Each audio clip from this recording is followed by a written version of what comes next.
She dropped a chart on the floor, apologized to a wall, and spilled saline down her own scrubs, and every doctor on that floor laughed. They had no idea she'd once kept a man alive with 2 fingers pressed into his carotid artery for 40 minutes in the back of a burning vehicle, 30 miles outside a war zone. They had no idea the trembling hands they mocked could reconstruct a shattered trachea in under 90 seconds. They had no idea that the clumsy, quiet nurse they called the mistaken Scrubs had a classified file so deep in the Defense Department that even generals needed clearance to read her name. Tonight, they would find out. And by the time those black helicopters touched down on the roof, rotors screaming through the fog, armed men pouring through every door, the doctors who laughed the loudest would be the ones begging her to save them. If this story already has you gripping your seat, follow along and don't move. Hit like, subscribe, and drop a comment with the city you're watching from. I want to see exactly how far this story has traveled. Let's go. The fog came in off the water early that Tuesday, the kind that swallowed the parking lot and turned the streetlights into blurry orange smears.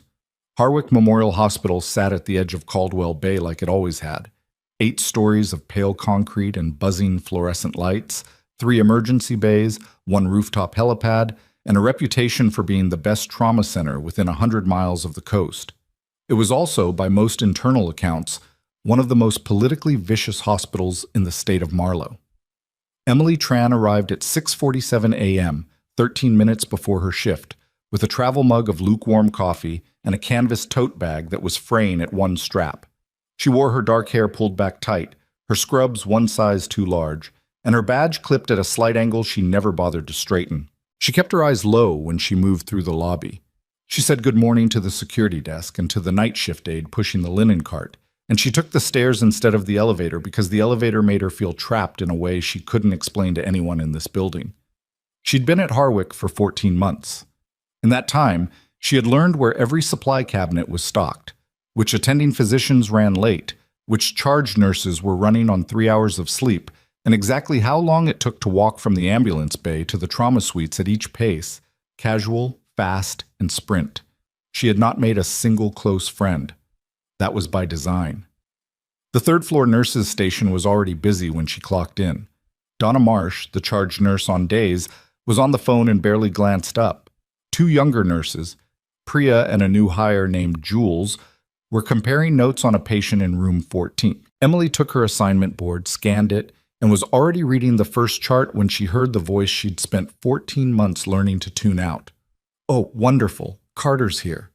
She didn't correct him on the name. She'd tried once, 3 weeks in, and decided the energy wasn't worth spending. Dr. Nolan Voss was 39 years old, chief of surgical services, and had the particular confidence of a man who had never once been seriously wrong about anything in his own mind. He was tall and broad-shouldered, with a jaw that photographs well and a voice that filled every room he entered. The residents orbited him like small moons, nervous, attentive, laughing at everything. He had a habit of clicking his pen when he was about to say something he found clever. "Click. Tell me," he said, dropping a folder on the counter beside her. "Did we fix the dosage error in bed 7, or did Carter manage to make that worse too?" "The dosage was corrected at 11:15 last night," Emily said, without looking up. "I left a note in the chart." "There was no note." "Third page, after the medication log." A pause. Priya very carefully found something to look at on the other side of the station. "Fine," Voss said. "Just double-check your documentation before you leave things for other people to clean up." He walked away, clicking his pen. Donna, who had hung up the phone in time to catch the last 30 seconds of this, looked at Emily. "You doing okay?" "Fine," Emily said. Donna gave her a look that meant she didn't believe that, but she also had 17 patients, 2 call-outs, and a pharmaceutical delivery dispute to manage. So she let it go. Emily went back to the chart. The morning moved the way most Tuesday mornings moved, fast and ugly and just barely under control. A 4-car accident off the interstate brought in 3 patients before 8 o'clock. A toddler with a suspected fracture. A construction worker with chest trauma. An elderly woman with a head laceration who kept insisting she was fine and needed to call her sister. Emily worked without pausing. She triaged, she medicated, she assisted, she documented. She was quiet and efficient, and she moved in straight lines through the chaos, which was something the newer staff found slightly odd without being able to name why. Most people, under pressure, got louder. Emily got quieter. Not slower. Quieter. Like the noise moved around her instead of through her. She was in the supply room grabbing a fresh IV kit when the chest trauma patient, the construction worker, bed 4, named Graves on the intake form, suddenly coded. She heard the alarm before anyone called it. She was already moving. By the time the crash cart rounded the corner, Emily had 2 fingers at his neck, was reading his color, and had already identified that the defibrillator was going to be useless because this wasn't a shockable rhythm. "VFib?" one of the residents called. "Pulseless electrical activity," Emily said. She didn't say it loudly, just said it. "Start compressions. Do not shock him." The resident, young, second year, name tag reading Dr. Calloway, looked at her for exactly 1 second. Something about her tone made him start compressions without arguing. Dr. Voss appeared at the door 40 seconds later, took in the scene, and immediately began directing. He called for the defibrillator. "We've ruled out VFib," Calloway said, still doing compressions. Voss looked at him. "Who ruled it out?" "She did."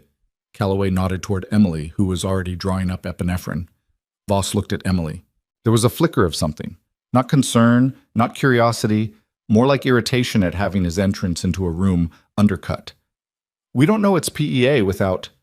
His capnography's flat, pressure was 52 over nothing when he came in, and the rhythm on that monitor is organized, but there's no pulse, Emily said. "It's PEA. We need to find the cause." She said it calmly, not defensively, just laid it out like she was reading a weather report. Voss paused, just barely. "Fine. Continue." They worked for 7 minutes. Emily identified a suspected tension pneumothorax. She'd noticed the tracheal deviation before anyone else had, and when the needle decompression confirmed it, the room pressure shifted. The man's rhythm stabilized. His pressure climbed. When it was over, Voss said nothing to Emily. He told Calloway, "Good catch on the needle decompression," and left. Calloway looked at Emily. She was already pulling off her gloves. "That was you," he said. "All of that was you." "Document the intervention accurately," she said. "That's what matters." She walked out. What? Lunch was 22 minutes, taken standing at the counter in the break room because she'd missed the window where a chair was available. She ate a sandwich she'd brought from home, turkey, no condiments, not because she didn't like condiments, but because she'd been out of everything except mustard and hadn't had time to shop, and scrolled through nothing on her phone while her brain did what it always did when she stopped moving. It ran diagnostics. 14 months. She'd gone longer before. She'd gone 2 years in one stretch, in a city she won't name even in her own head. But Harwick was getting harder. Not because of Voss. Voss was noise. Voss was manageable. Voss was the kind of man she'd stopped fearing in her mid-20s. What was getting harder was the work itself. She was good at pretending to be less than she was. She'd practiced it, refined it, built it into muscle memory the way you build any skill. Repetition, feedback, adjustment. But pretending to be mediocre in a medical environment had a ceiling, because people's lives were the cost of her act, and there were moments, like this morning, like the 3 other times in the past 14 months, she didn't let herself think about in sequence, where the act had to drop, just for a second, just long enough to keep someone alive. And every time she did that, she saw someone notice. Calloway had noticed today. He had the face of someone who would remember it. She finished the sandwich, washed her hands, and went back to the floor. The afternoon brought its own momentum. Around 2:30, a woman came in through the main entrance instead of the ambulance bay, walked in on her own, which wasn't unusual, except that she was supporting a teenage boy who was gray in the face and barely keeping his feet under him. Emily saw them from across the lobby and was already calculating before she'd crossed half the distance. The boy's name was Marcus. He was 16. He'd told his mother he'd just eaten something bad, but Emily could see from the way he was sweating, cold, clammy, the wrong kind of pale, that his blood pressure was headed somewhere dangerous. She got him into a bay inside 4 minutes, discovered he'd been hiding a slow GI bleed for at least 2 days, Probably from NSAID overuse for a sports injury he also hadn't mentioned to anyone. When the attending on that side of the floor, Dr. Reyes, came in to take over, Emily gave a complete structured handoff. Assessment, vitals trend, suspected diagnosis, recommended intervention in 45 seconds. Reyes, who was competent and not interested in hospital politics, said, "Good catch. Who triaged him?" "I did." Reyes nodded and got to work. On her way back to the nurse's station, Emily passed Voss in the hallway. He was on his phone and barely registered her. But as she stepped past, he said, without looking up, "Try not to overstep again, Carter. We have physicians here for a reason." She almost said something. She could feel the shape of the words in her mouth, the kind of thing she would have said once when she was someone who said things like that, when she was someone who could afford to. Instead, she said, "Understood," and kept walking. He arrived at 4:18 p.m., and he almost died in the parking lot. Emily was doing a medication check at the station when she heard tires. Not the controlled deceleration of an ambulance, but the abrupt, wrong stop of a civilian vehicle braking too hard. She looked up through the window. A dark gray pickup truck. Driver's side door opened almost before the vehicle stopped moving. A man climbed out. No, fell out. Caught himself on the door frame. Mid-50s, she'd estimate. Barrel-chested. He was wearing civilian clothes, but wearing them wrong. The way people do when they've spent a long time in a different kind of uniform. She was through the ambulance bay door before the intake desk had processed what was happening. "Sir." She reached him as his knees buckled. She caught his weight. He was heavy, 210 at least, and her joints registered the load without giving out. "I've got you. Don't try to stand, just lean." I'm fine," he said. His voice was wrong. Thick, slightly delayed. "I just need to sit down." "What's the pain level?" 7, maybe 8. He reconsidered. 8.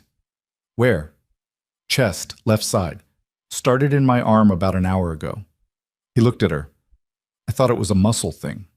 She had a wheelchair at his back in 30 seconds, was wheeling him through the bay doors in 40. She called the code herself. She didn't wait for the desk, didn't wait for an attending, just called it clear and loud while she moved him, because the 30 seconds spent waiting would cost more than the 30 seconds spent calling. His name was Warren Delgado. The EKG she helped run confirmed a STEMI, a major heart attack, left anterior descending artery, textbook presentation, except for the fact that he'd been ambulatory right up until the parking lot. The cath lab team was paged. Voss materialized again, as he always did during anything that drew attention, and began directing the room. At one point, Warren's pressure dropped. The monitor alarmed. The room ticked up a degree of panic, not from Emily, but from the edges of the room, from the residents and the tech near the door.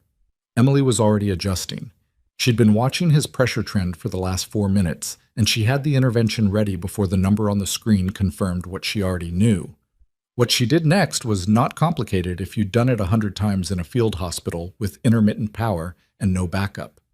Under normal civilian hospital conditions, it looked like something between remarkable and impossible.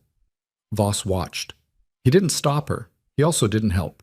He watched with his arms crossed and his pen in his hand, not clicking for once, and when Warren's pressure climbed back and stabilized, he said, "To the room, not to Emily. Get him upstairs." Warren was going to make it. Emily knew that before they wheeled him out. She knew it the way you know it when the numbers start cooperating and the body stops fighting the help. As they moved him toward the elevator, Warren turned his head and found her eyes. "You," he said. His voice was steadier now. "What's your name?" "Emily. You're going to be okay." You knew exactly what to do.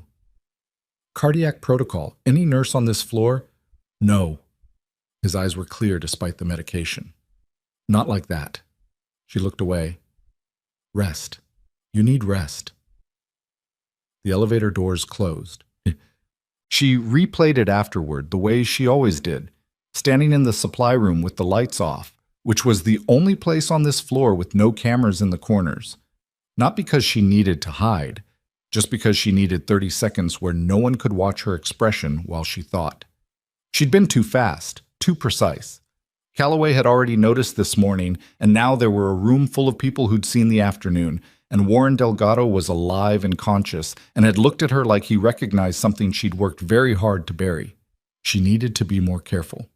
She turned the lights on, straightened her badge, and went back to the floor. Voss found her at 5:45, which was 15 minutes before her shift ended, which meant he'd timed it. "My office," he said. It wasn't a question, but she also knew it wasn't something she could refuse without escalating it further than she wanted to right now. She followed him down the corridor, past the charge desk where Donna was doing end-of-shift reconciliation, and watched them go without saying anything. Voss closed the door, sat behind his desk, did not offer her a chair, which she noted and filed away as deliberate. "I want to talk about what happened today," he said. "Which part?" "All of it. Graves this morning, the kid at 2:30, Delgado this afternoon." He looked at her. "That's 3 interventions in one shift where you acted ahead of attending physicians. In each case, the patient needed immediate intervention, and the attending wasn't immediately available. That's not how this hospital functions." "I understand." "Do you?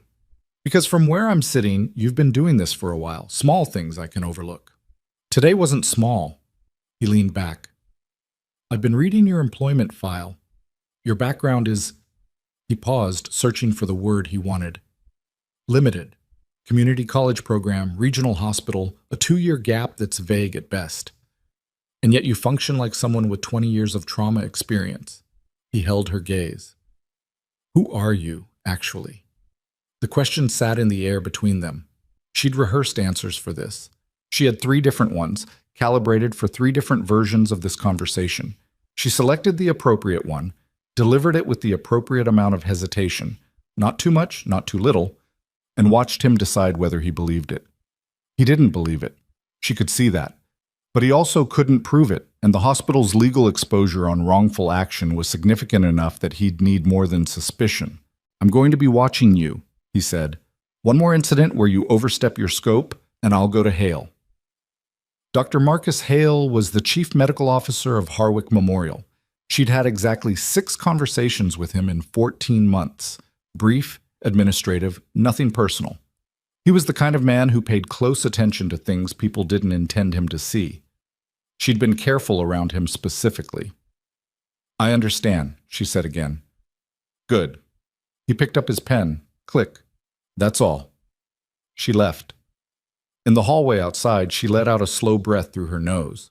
Donna was walking toward her from the nurse's station. "You okay?" Donna said. "He wants me to be less competent," Emily said. Donna looked at her for a moment. "What did you actually say?" "I said I understood." Donna made the face she made when she was calculating whether to push further. "Be careful with him. He's the kind of man who makes calls." "I know." "And Emily?" She lowered her voice slightly. "Whatever you're hiding, I don't need to know. But you should think about whether this is the right place to hide it." Emily looked at her. Donna was 53, had worked this floor for 19 years, and missed very little. "I'll think about it," Emily said. She took the stairs again on the way out. Brotherhood. The evening shift had thinned the parking lot to scattered vehicles when she reached her car. She sat in the driver's seat for a moment without starting the engine. The fog had come back, thicker now, rolling in from the water in gray sheets that blurred the lights of the hospital behind her. Her phone buzzed. Unknown number. She stared at it. It buzzed again. She picked up. Silence on the other end for 3 seconds. Then a voice she hadn't heard in 2 years. Calm, flat, the kind of voice trained specifically to carry information without inflection. "We have a problem." She closed her eyes. "You have the wrong number." "Tran?" A pause. "Emily, we have a very significant problem, and there are exactly 2 people in the world who can fix it. One of them is currently unreachable." She knew what came after that sentence. She'd always known this call would come. She'd built 14 months of careful, quiet, invisible life on the assumption that she had more time before it did. "I'm a nurse," she said. "I work at a hospital. I don't—" "The convoy is already moving. It's heading toward Caldwell Bay." Her hand tightened on the phone. "How far out?" she said. Her voice was different now. She couldn't quite stop it from being different. 4 hours, maybe 3. Another pause. They hit them outside Dresdner. 7 down, more wounded. Director Alves is in the vehicle. Emily, she's in the vehicle. The fog outside the windshield seemed to thicken. "Which hospital?" she said. A beat of silence that told her everything before he answered. "Harwick Memorial," he said. She sat completely still for 4 seconds. Then she started the car. She drove back into the parking lot with the engine still running and sat there for exactly 90 seconds, which was how long it took her to run the math and accept that the math wasn't going to change no matter how long she sat there. 3 hours. Maybe 4. A convoy carrying a critically wounded intelligence director, moving through the dark toward the only Level 1 trauma center within range of where they'd been hit, which was this one, which was Harwick Memorial, which was where Emily Tran had spent 14 months building a life specifically designed to keep her out of situations exactly like this one. The fog had swallowed the last of the daylight. The hospital behind her was lit up white and indifferent, the way hospitals always looked from the outside, like a building that didn't know what it cost to keep the lights on. She called the number back. He picked up on the first ring. "What's her status?" she said. "Shrapnel. Significant. They're managing her in the vehicle, but it's deteriorating. They have 1 medic with them, and he's been working her for 2 hours." "Who's the medic?" "Ortega." She exhaled. Ortega was good. Ortega was better than good. The fact that he was struggling meant the wounds were worse than the first report suggested. "Who knows I'm here?" she said, a pause that told her more than she wanted. Who knows?" "It's not a long list." He hesitated. "But it's longer than you'd like." "How much time do I have before they arrive?" "Best estimate is 2 a.m., possibly earlier if they push the route." It was 6:22 p.m. She did the arithmetic. "I'm going back in," she said. "Emily." His voice shifted, less operational, something underneath it. "Be careful about how you do this. If you surface completely, I know what it means." She hung up and turned off the car. The night shift charge nurse was a man named Terry Bosch, methodical, unflappable, and currently dealing with a supply discrepancy that had him on hold with the pharmacy when Emily walked back through the bay doors. She told him she'd forgotten something. He barely looked up. She went to the locker room, changed back into her scrubs, and spent 4 minutes in the bathroom with the tap running, doing what she always did when she needed to transition between the person she pretended to be and the person she actually was. The difference wasn't dramatic.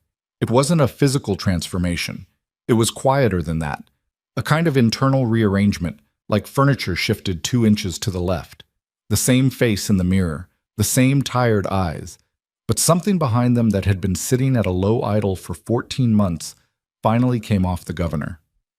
She went to find Dr. Marcus Hale. He was in his office on the 7th floor, which was both unusual for this hour and entirely consistent with what she'd come to understand about him. Hale stayed late the way some people stayed late, not because the work demanded it, but because going home was something he'd never quite worked out how to do well. She knocked once. He looked up from his desk with the expression of a man who'd been expecting someone else. "Nurse Tran," he said. "I need 5 minutes," she said, "and I need them now." He looked at her for a moment.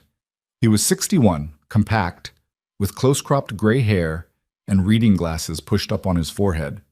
He had the face of a man who had been lied to enough times that his default mode was something between skepticism and patience. "Sit down," he said. "I'll stand. What I need to tell you is going to sound irregular. Most things that start that way are. There is a military convoy that was ambushed approximately 4 hours ago, outside of Dresdner. It's moving toward this hospital right now. It will arrive sometime around 2 in the morning, possibly earlier. The convoy is carrying a wounded federal official. There will be a military security detail, and there will be federal presence, and this hospital needs to be prepared before they get here."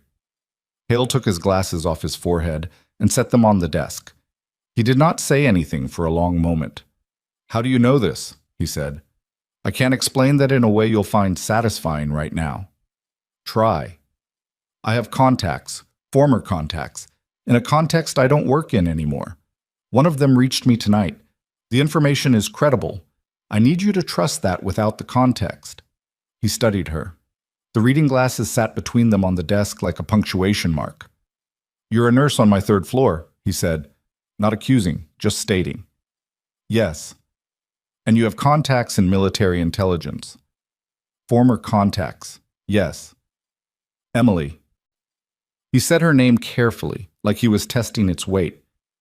"I've watched you work for over a year. I've read the incident reports, the things attributed to quick thinking, the things attributed to protocol. I've also read the things that didn't make it into reports because the attending who should have documented them didn't want to explain why a floor nurse solved a problem before he did." She said nothing. "Whatever you're not telling me," he said, "I'm going to need more than trust me before I start rearranging this hospital's operational structure for the night. Then I'll give you more." She took a breath. "The official in that convoy is Director Claudia Alves.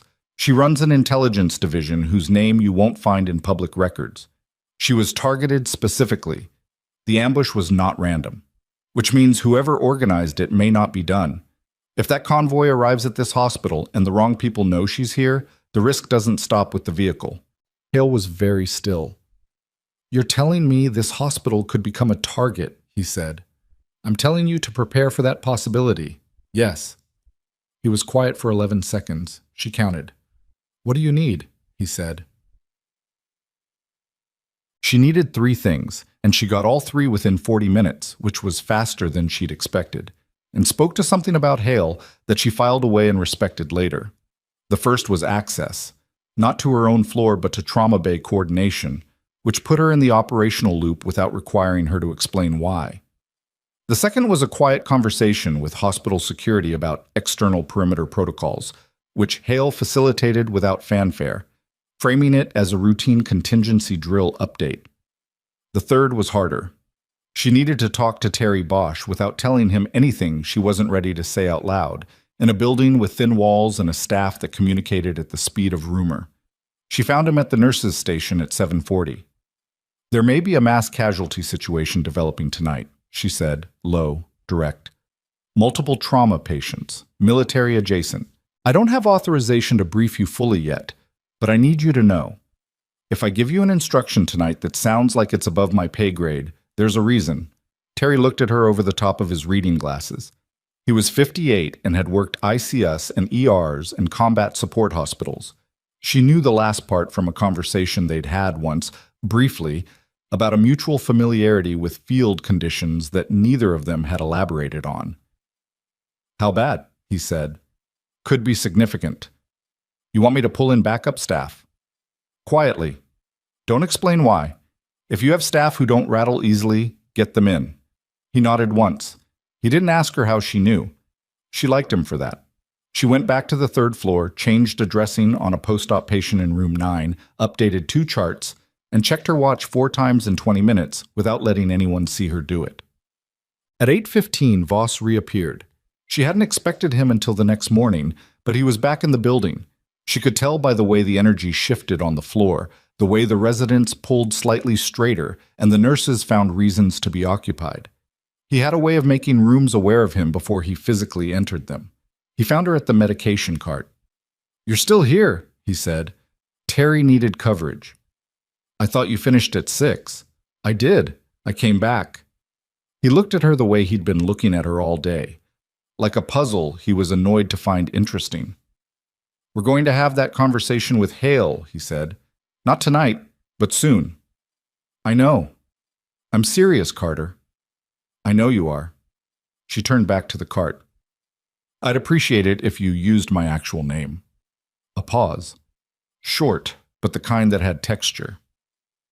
"Tran," he said, with the deliberate quality of someone doing something they found mildly distasteful. And then he left. Priya, who had been pretending to chart at the adjacent station, said nothing, but Emily caught the corner of her almost smile. Months. At 9:40 p.m., her phone buzzed again. Different number this time. A field code she hadn't seen in 2 years, formatted exactly right, which meant whoever sent it was either someone she trusted or someone who had access to things that should not be accessible. She excused herself to the stairwell. "The route changed," the voice said. "Different person this time, familiar in a different way." They moved her to a secondary vehicle after the primary transport showed heat damage. ETA is closer to midnight now, not 2. 2 hours earlier. Yes. And Tran, the people who hit the convoy, they're tracking the vehicle. She closed her eyes briefly. You're sure? We picked up signals out of Dresdner an hour ago. They know where the convoy is going. Do they know about this hospital specifically? They will. She pressed her back against the stairwell wall. The building hummed around her. Ventilation, machinery, the 1,000 quiet sounds of a hospital keeping bodies alive. Is there backup coming? She said. Already in motion, but they won't be there before the convoy arrives. How long behind? 30, maybe 40 minutes. 30 to 40 minutes was a long time. She knew exactly how much could happen in 30 minutes. She'd spent years learning that particular math. All right, she said. She went to find Hale again. He was in the Trauma Bay coordinator's office when she reached him, reviewing staff positioning with a man from hospital security named Rourke, who had the build and bearing of someone who had worn a different kind of uniform before this one. She noticed that immediately. Filed it. 2 hours earlier, she said, and the people who ambushed the convoy know she's coming here. Hale absorbed this without the visible flinch she might have expected. What do you recommend? Lock the external access points, not visibly. Not a lockdown that triggers patient panic. Just close the routes that don't need to be open at midnight. Ambulance bay stays clear. Everything else? I can do that, Rourke said. He had a quiet, careful voice for someone his size. We run reduced access protocols at 11 anyway. I can tighten it without it reading as unusual. Good. She turned back to Hale. I need the 2 best trauma nurses you have available on standby in Bay 1. And I need the OR prepped but dark, ready to go but not lit up in a way that signals activity. Hale said, You're expecting multiple patients. At minimum. The report I have suggests 7 casualties with the convoy when it was hit. Some will have been managed en route. Some won't. And Director Alves. Her injuries are significant. She's going to need immediate surgical intervention.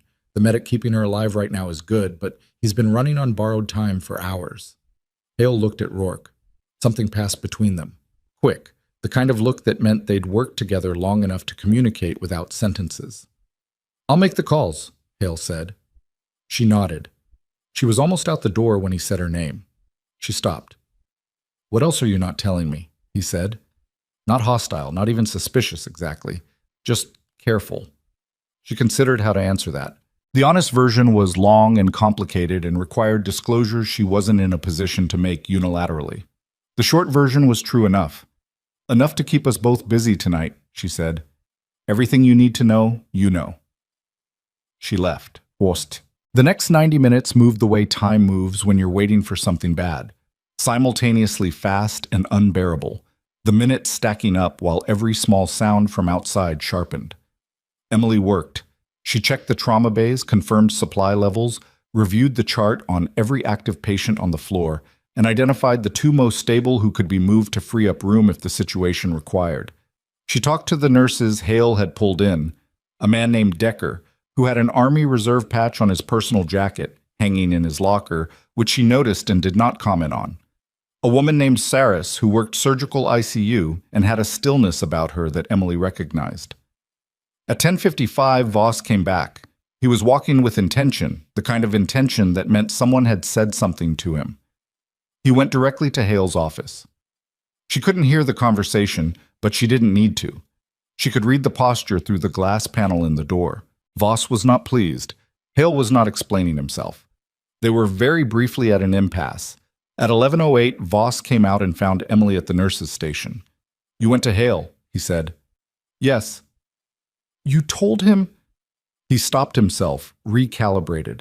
What exactly did you tell him? That there may be a significant incoming situation tonight, and the hospital should prepare. You're a floor nurse. You don't have the authority to... I gave him information and asked him to use his judgment. He's the CMO. Using his judgment is exactly his authority. Based on what information? Where is this coming from? She looked at him. He was genuinely thrown, not just annoyed now, but uncertain. which was a different thing entirely, and one she suspected he experienced rarely. "Dr. Voss," she said, "in a few hours this hospital is going to get very complicated. I'd recommend spending the time you have before then making sure your team is ready instead of managing me." He stared at her. The pen was in his hand. He did not click it. "Who are you?" he said. Low, genuine. She held his gaze for a moment. Then she went back to work. At 11:47 p.m., the radio crackled. It wasn't the hospital radio, it was the security channel, the one Rourke monitored, and the burst of static that came through was not a normal hospital frequency. Emily was in the trauma bay supply room when she heard it. She stopped moving. The sound that came through the static was a sequence. 7 digits, a pause, then 4 more. She heard it for less than 3 seconds before Rourke switched channels. She walked out of the supply room and found Rourke in the corridor. "That signal," she said. He looked at her.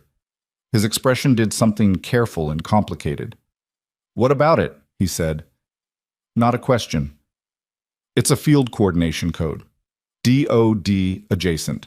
Specifically, and I'd like you to tell me I'm wrong about this, it's an advance notification from a military escort unit." Rourke held her gaze for a long moment. "You recognize that code?" "Yes." "From where?" She didn't answer. He didn't push. "They're closer than the last estimate," he said instead. "Security unit is signaling approximately 35 minutes out." She nodded. She turned and walked back to the trauma bay, and she said loudly enough for Decker and Saris to hear, "They're 35 minutes out. Let's go." Decker looked up from the supply cart. Saris was already moving before Emily finished the sentence. Decker was a half beat behind. Not slow, just processing. "What do we know about the primary patient?" Saris asked. "Female, mid-50s, shrapnel trauma, hemodynamic status unknown, but deteriorating as of 2 hours ago. She's had a medic managing her in the vehicle. I don't know what interventions have been done. We go in assuming worst case." "Blood products?" "Requested. Hale is confirming with the blood bank now." "Airway kit?" "Bay 1, top shelf. Already checked." Saris nodded. She had a focused, matter-of-fact quality under pressure that Emily found steadying in the way of someone who knew what they were there for. Voss appeared at the bay entrance. He looked at the 3 of them. Emily running the trauma bay, Decker and Saris organized on either side, the space cleared and staged. "Hale briefed me," he said. His voice was different, flatter. Something in him was recalibrating in real time, and to his credit it was happening out loud instead of sideways. "What do you need from me?" It was the first time he'd asked her that. She almost let it go unremarked. Then she decided it was more important to answer it cleanly than to let the moment sit. "Be ready to intubate on arrival if the airway's compromised," she said. "And if I give you a number, move to it without the discussion. We won't have time." He absorbed that. "Fine." At 12:19 a.m., the parking lot lights picked up movement. Emily was standing at the ambulance bay doors when the first vehicle came through the fog. Not an ambulance, but an armored transport, dark and fast, and running with the particular economy of movement she recognized from a different life. Behind it, 2 more vehicles, then a black SUV, then another transport, and then she heard the helicopters. They were running low, 2 of them, blades cutting the fog to pieces, one breaking off toward the rooftop helipad, and one circling overhead in a holding pattern. The sound was physical, something you felt in your back teeth. The convoy stopped at the bay. The first transport door opened and a man dropped out. Body armor, no insignia she could read at this distance, a weapon at his side that he was not pointing at anything, but that he was also not pretending wasn't there. He looked at the bay. He looked at Emily. He walked toward her in long strides and stopped 3 feet away. "This is Harwick?" he said. "Yes." "We have 4 priority casualties and 1 critical. ETA on federal medical backup is..." He checked something at his wrist. 38 minutes. "I know. We have a trauma team ready. Walk me through the critical." He looked at her. Really looked. The kind of assessment she was used to from people who operated in environments where getting the read wrong cost lives. "Shrapnel. At least 2 fragments in the upper left quadrant. One may be adjacent to the spleen. BP was 80/50 when we pulled the last read, 20 minutes ago. She's conscious but barely verbal. Ortega's been managing her? He went very still. How do you know that name? She met his gaze. Because I know who's in that vehicle. Let's go. He stared at her for one more second. Then he turned and raised his arm, and the rear doors of the first transport opened. They brought her out on a stretcher that had seen real use, straps worn, surface dark in places that Emily did not look at too long.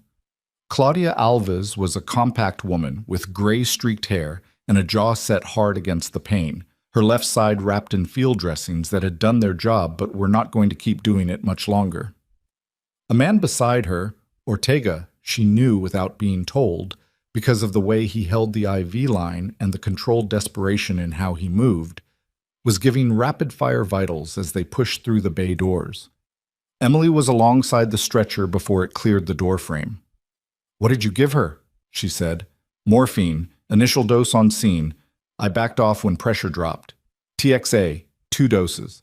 I packed the lateral wound she's been holding, but it's been 30 minutes since the last pack check, and I don't—" "Okay." She put her hand on Ortega's arm briefly. Not to comfort, just to anchor. "I've got her. You did good." He looked at her. He was maybe 30, with the face of someone who had been holding something together through sheer will for the past several hours. "Who are you?" he said. She was already moving alongside the stretcher, reading Alves's color, taking her wrist pulse, making the 37 assessments that needed to happen before they reached Bay 1. "Someone who's been here before," she said. The trauma bay was exactly as she'd staged it. Decker was on the left with the blood products ready. Saris was at the airway station, watching Alves's breathing with focused attention. Voss was at the procedure tray, which he'd positioned correctly. She noted that without remarking on it. "BP?" Emily said as they transferred her to the bay table. "Saris. 78/52. Too low. Push the first unit." She was at Alves's left side, her hands moving over the field dressings with careful speed, reading what was underneath them through pressure and the tension of the tissue. "She's got at least one fragment still in there. The packing is holding, but it's not going to hold much longer." "We should get her to OR, Voss said. "We will. But if we don't stabilize her pressure first, she dies on the table." She glanced at him. "You know that." "A beat." "Yes." "Then let's do it in the right order." Alves opened her eyes. They found Emily's face with the deliberate effort of someone fighting through significant pain to see clearly. "Who?" she started. "You're at Harwick Memorial. You're safe. Don't talk." You need to let me work," Emily said. Not harsh. Just final. "There will be time to talk after." Alves held her gaze for another moment, then she closed her eyes and let it happen. The next 22 minutes were the longest Emily had spent inside a hospital room in 14 months. Not because it was beyond her. It wasn't. This was exactly what she'd been trained for, what she'd done in conditions so far from a sterile trauma bay that the comparison was almost funny. Ortega had kept Alves alive across an hours-long vehicle transport with limited supplies, and that gave Emily something to work with. But there were 3 other things happening simultaneously. The 4 other casualties from the convoy were being managed in adjacent bays. Emily kept one ear on their reports, Decker moving between them, Saris splitting her attention, the 2 additional nurses Hale had called in working with controlled focus. The escort unit had fanned out through the hospital's ground floor. She could hear radio traffic outside the bay doors. Brief, coded, but she could parse enough of it to know they were running a security sweep. And somewhere in the building she could feel the presence of the 3rd element before she could name it. It was nothing specific, not a sound, not a visual. 14 years of operating in environments where the wrong read meant something worse than professional embarrassment had built in her a sensitivity to the way the air changed when something was coming that shouldn't be. She was placing the second IV line when the escort unit commander, she'd learned his name was Reeves, appeared in the bay doorway. His face said enough. "We have a problem," he said. She didn't look up from what she was doing. "Tell me."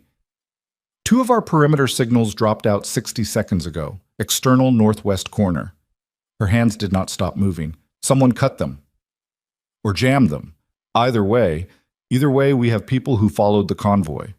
She finished the line, checked the connection, looked up. How many entrances are still secured? Rourke has 3 external points locked. The northwest loading dock. That's the one without cameras, she said. Reeves looked at her with that same expression he'd had in the parking lot, recalibrating, reassessing, filing something away about her that he hadn't anticipated. Yes, he said. Seal it from the inside if you can. If you can't, pull your people back from the perimeter and defend the bay corridor. They can't get to this room without going through the main ground floor. We have 3 personnel plus Rourke, against an unknown. I know. She looked at Voss, who had heard all of this. He was very still. How far out is the federal backup? Reeves checked his wrist. 22 minutes. 22 minutes. She looked at Alves, who was unconscious now but holding, pressure climbing incrementally, the blood products doing what they needed to do. She looked at Ortega, who had stationed himself at the head of the table and was watching her with the focused attention of someone ready to follow a lead. She looked at the bay doors. Then she looked at Voss. He was watching her with an expression she hadn't seen on him before, not contempt, not calculation. Something close to the look Calloway had given her that morning, 12 hours and a different world ago. Whatever you need, he said. She almost said something human to him. She almost said something about how the day had gone and what she'd been holding and the weight of performing ordinary competence in a place that kept demanding extraordinary. She almost said, I know this is not what you expected. Instead, she said, get Alves stable enough to hold for 20 minutes. Can you do that? Yes. Then do it. She walked to the bay doors and pushed them open.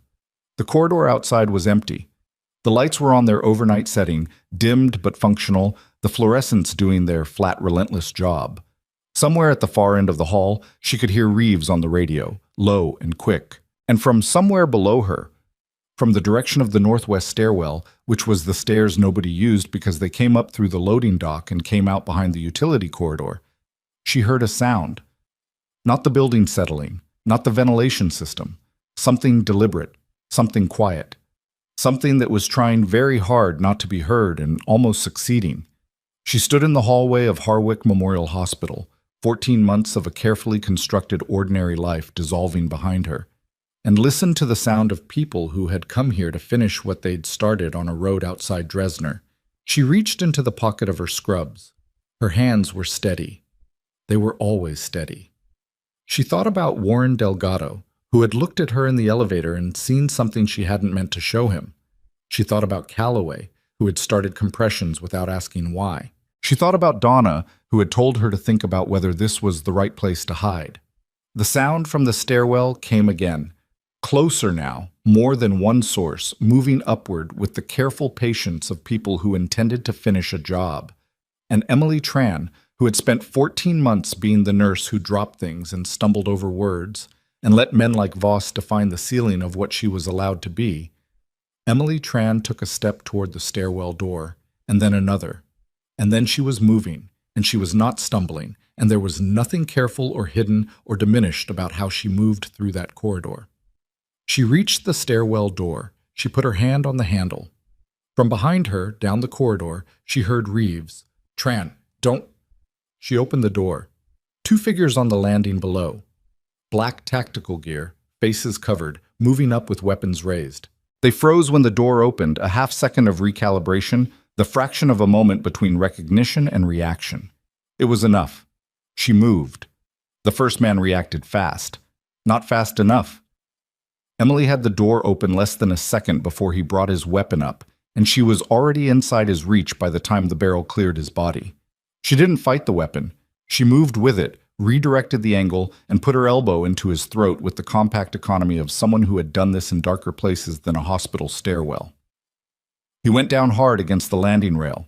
The second man was a step behind him, which gave her exactly the margin she needed to put her back against the wall and deny him the angle. He was bigger. He adjusted faster than the first one. He got a hand on her forearm, and she let him pull, used his pull against him, rotated her weight, drove his head into the door frame at a velocity that made a sound she didn't let herself think about. 2 seconds. Both down, not dead. Weapons secured. She was breathing harder than she wanted to admit. Reeves appeared in the doorway above her, weapon raised, taking in the stairwell with the swept, practiced look of someone doing threat assessment and finding the threat already managed. He looked at the two men on the landing. He looked at Emily. He did not say anything for a moment. "There are more," she said. "This was a probe. 2 people you send up first to see what kind of resistance you meet." She checked the weapon she'd taken, confirmed the safety, tucked it against her body. "The rest will know they didn't come back in about 90 seconds. "How many more?" "I don't know. The signal pattern work picked up before they cut it. At least 2 separate sources. So minimum 4 total, possibly more." She stepped past him into the corridor. "We need to lock this level." Reeves was already on his radio. Rourke had the northwest corridor sealed in 4 minutes, which was impressive under the circumstances. He used the hospital's internal security shutters, the ones installed after a facility upgrade 3 years ago that most of the staff had never thought about, to close off the utility access points from the ground floor. It bought time, not a solution. Time. Emily went back to the trauma bay. Voss looked up when she came through the doors. He took in her face, her posture, the thing she was carrying that was not standard nursing equipment, and he did not speak for a moment. "She's holding," he said. "Pressure's at 89/60. The second blood unit is running. How's the lateral wound?" "I repacked it. There's still a fragment in there that needs the OR, but she can survive the weight if we keep the pressure up." Emily moved to the table. Alves's color was slightly better. Not good, but the gray had softened. Ortega was at the head, monitoring her airway with the concentration of a man who had been running on adrenaline for 6 hours and was not going to stop until he physically couldn't continue. "Ortega," she said. He looked at her. "You need to eat something. There are protein bars in the top left cabinet. That's an order." He blinked. She needs you functional for the next hour. Go." He went. She took his position at the head of the table and ran her own assessment. Pupils, response, airway, the mechanical inventory of a body in crisis. Alves's eyes opened. They found Emily with the same deliberate effort as before, but clearer this time. The morphine had metabolized enough that her cognition was returning, and the first thing it brought with it was clearly not comfort. "They're here," Alves said, low, certain. "Yes. How many did you find?" Emily glanced at Voss, who was watching this exchange with the expression of a man who had systematically revised every assumption he'd built about this woman over the past 4 hours. 2 in the stairwell," Emily said. "Contained. There are more." Alves closed her eyes briefly. "Open them." "The convoy wasn't the primary target." Emily waited. "The ambush was designed to move me here, to a civilian hospital. Because in a combat facility, I have protection they can't penetrate." Alves's voice was controlled, but the effort it cost was visible in the tension around her mouth. "They needed me vulnerable. They needed a place where the security perimeter was thin." "Who knew your convoy route?" "That's what I've been working out for 6 hours." Her jaw tightened. "It was a short list." "How short?" 4 people with full access. One of them is dead. He died at Dresdner, which either means he was the leak and they cleaned him up, or he was the first casualty of someone trying to stop the leak. She stopped, took a breath. The effort of sustained speech was costing her. "There's a second operation, something I have open, ongoing. If I don't check in by 0400, it closes. Everyone associated with it disappears into protection protocols and the whole thing goes dark for a year." Emily looked at the clock on the bay wall. 1:08 a.m. "Less than 3 hours, she said. "I need a secure line." "The hospital communications are not secure." "I know." Alves's eyes held hers. "Do you have one?" It was a specific question, not a generic ask. A specific one, the kind you only ask someone if you already have reason to believe the answer is yes. Emily held her gaze for a moment. "Not here, not on me. But you could get one." "Director Alves, I know who you are." "But said quietly, flatly, with the simplicity of a statement that had been waiting to be made. "I've known since Reeves described who met the convoy.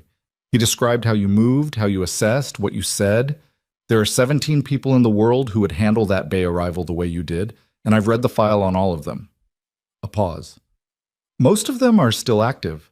One of them went quiet 2 years ago, a nurse in Caldwell Bay. Emily's hands were very still on the table edge. The line, she said. I'll find you a line. But you need to stay alive long enough to use it, which means you need to stop talking and let this blood product do its job. Alves almost smiled. It was a thin thing, there and gone. You haven't changed. I've changed a lot, Emily said. Be quiet. She found Reeves in the corridor and pulled him 2 steps from the nearest doorway. She needs a secure channel, military-grade encrypted. Do any of your units have a portable setup? Karras does. He's on the roof. Get Karras down here. Reeves spoke into his radio. Emily was already moving toward Hale's position.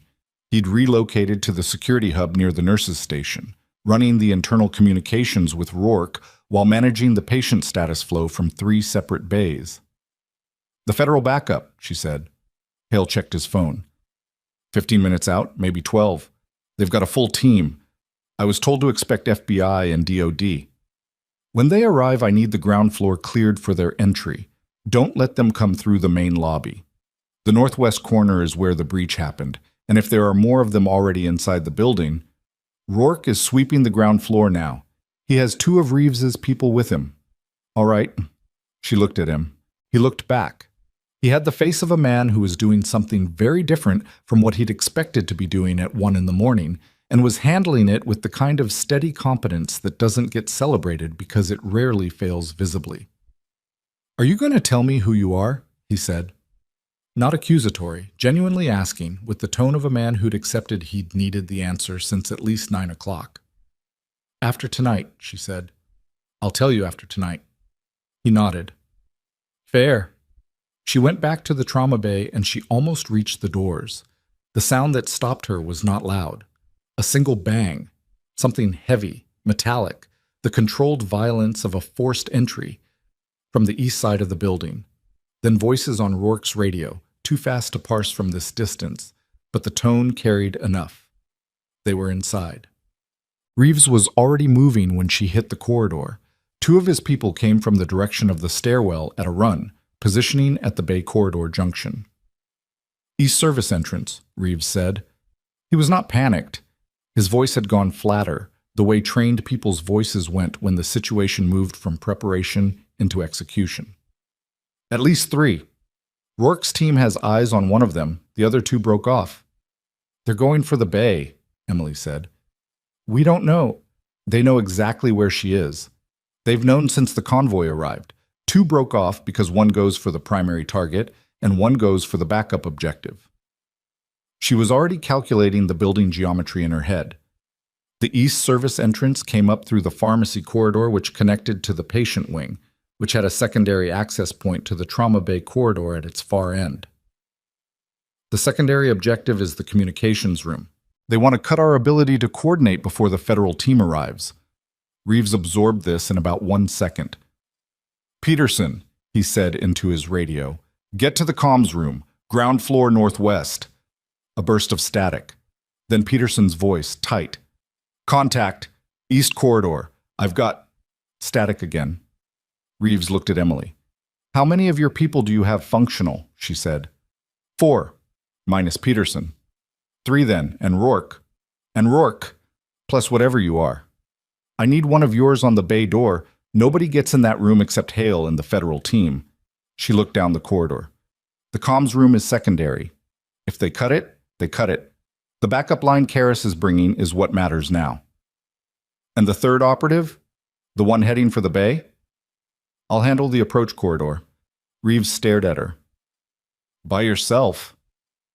I handled the stairwell. That was 2 people. This is 1.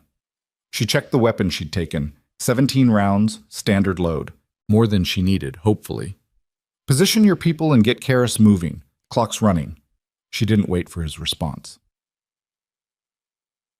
The trauma bay approach corridor was 60 feet long and ended in a T-junction, left toward the main nurses' station, right toward the utility access.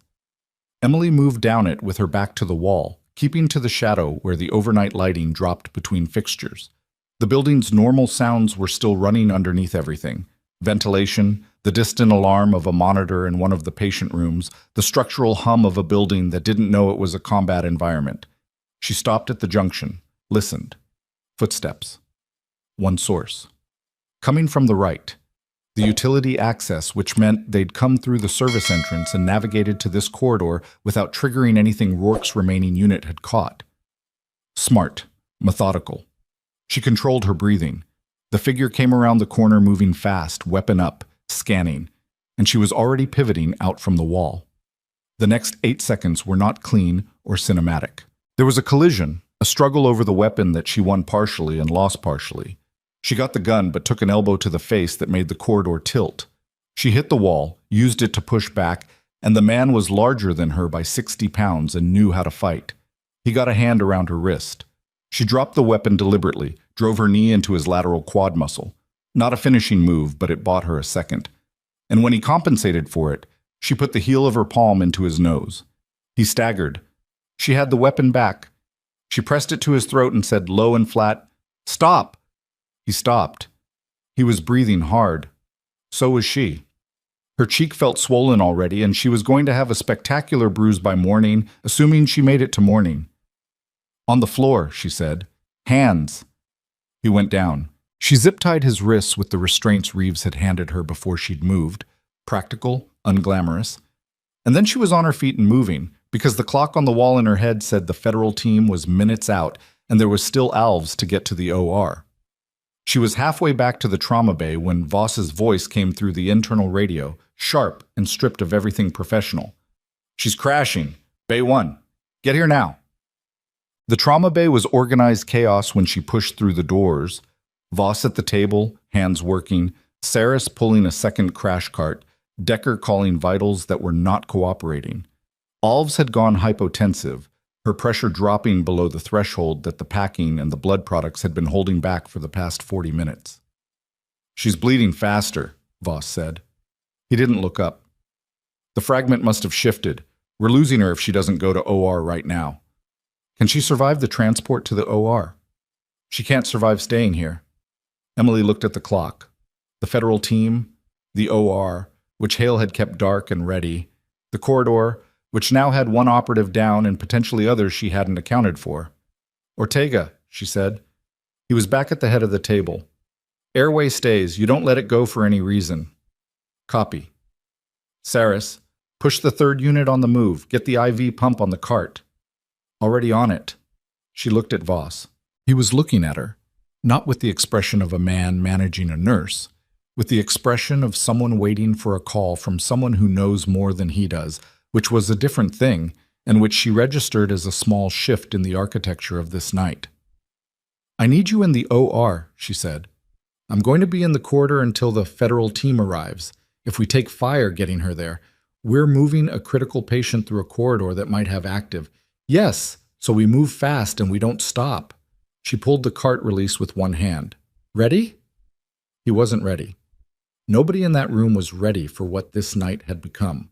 But Voss grabbed the other side of the cart and said, "Go." They went. The corridor was clear. Emily moved ahead, weapon in hand, Voss and Ortega pushing the cart behind her, Saris managing the IV line. 60 feet to the elevator. The doors were open.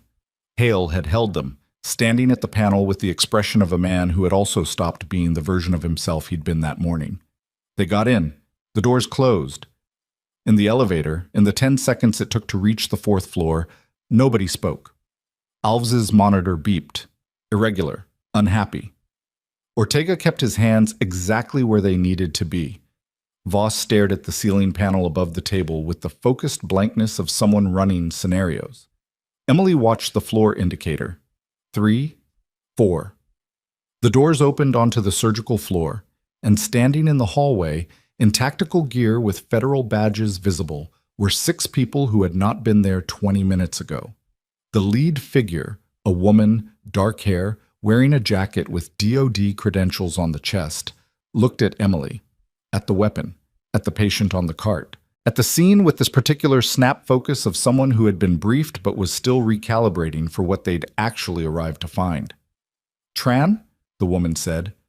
Emily lowered the weapon slowly. "Vasquez." Special Agent Dana Vasquez stared at her for 2 full seconds. "I didn't know you were here." "Nobody did." Emily stepped aside to let the cart through. "She needs the OR, right now. I'll debrief you in 20 minutes. Vasquez looked at Alves. Her jaw tightened. She stepped back and made room and said into her radio in rapid, clipped language that the subject was alive and en route to surgery, and the building needed to be locked down, floor by floor, starting from the ground. Emily followed the cart toward the OR doors. Behind her, Vasquez said, "Tran." The 2 operatives from the stairwell woke up. "The one you put down in the approach corridor is secured. We found a 4th one in the basement trying to access the server room." A pause. They weren't alone. Emily stopped. "What does that mean?" she said. "It means whoever planned this had inside access, facility layout, shift schedule, security camera positioning." Emily turned around. "You're telling me someone in this hospital?" "I'm telling you someone gave them a map," Vasquez said, "and that map was current, updated within the last 48 hours. The surgical suite doors were open ahead of her. Alves was going through. Voss was already gowned. Emily stood in the hallway between the OR and Vasquez and felt the night rearrange itself around a fact she hadn't had 20 seconds ago. She thought about Voss coming back to the hospital twice tonight when there was no clinical reason to. She thought about the conversation in his office, the specific questions, the way he'd looked at her when she said the word hail. She thought about the pen, the clicking. She looked at Vasquez. "When you secured the 4th operative, the one in the basement?" "Yes." "Did he have a phone on him?" "We're processing his equipment now." "Check the recent contacts," Emily said. "Check if any of them match an internal hospital number." Vasquez held her gaze. Something in her expression shifted. The particular shift of someone who has just understood a question they weren't expecting. She spoke into her radio. Emily waited in the hallway, listening to the OR doors close behind Alves, listening to the building settle around the aftermath of an hour that had gutted 14 months of careful, quiet, invisible life. The radio crackled. Vasquez listened. Her face did something careful. She looked at Emily. "There's a match," she said. "One number. It goes to a hospital extension." She looked down at whatever her team was reading her. "The extension is registered to the Chief of Surgical Services." The extension was registered to the Chief of Surgical Services. Emily stood in the surgical corridor and let that land, not with surprise exactly, because the pieces had been arranging themselves in the back of her mind for hours without her consciously assembling them. The twice returning. The specific questions in his office.